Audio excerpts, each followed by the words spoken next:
আমার নাম শ্যামল। যেদিন ঘটনাটা ঘটে সেদিন আমি বাড়িতে ছিলাম না। আমি গেছিলাম মাছ মারতে রাতে।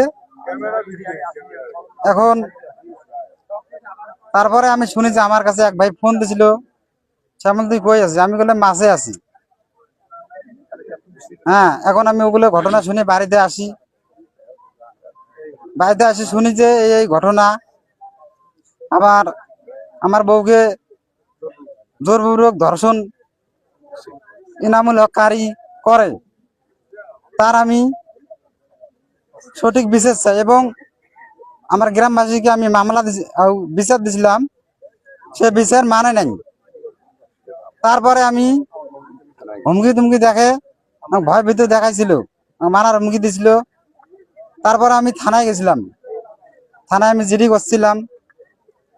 এখন মামলা দিলে মানব দিনের চেষ্টা করছিলাম, মামলা আমার নেয় নাই। তারপরে আমি আমার শ্বশুরের নামে একটা জিডি করছিলাম, ওই জিডিতে আমি কালকে গেছিলাম এবং আমার আইডি কার্ডের ফটোকপি একটা ধরে রাখাইছিল কালকে, সেটা ওটা আমি ধরে গেছিলাম কালকে রাতে।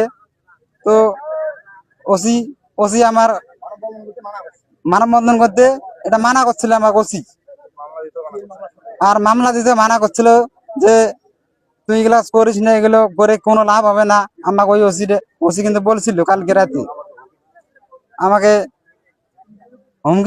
হুমকি দিছিল। ওসি ওসি বলছিল যে এটা করিস না। আর আমি ফের বলছিলাম যে স্যার এটা কি করা যায়, এটা যদি করি লাভ না হয় তাহলে আপনি একটু বারণ করে দেন। উনি উনি উনি কি তারপরে আমাকে বলিল যে শ্যামল তুই ওখানে আর যাস না, তুই অন্য কোনো তোর আত্মীয়ের বাড়ি যা, আজকে থাক, ওরা মানব মতন এমনি বদ্ধ করবে। ওসি কিন্তু এই কথাটা আমাকে বলছিল।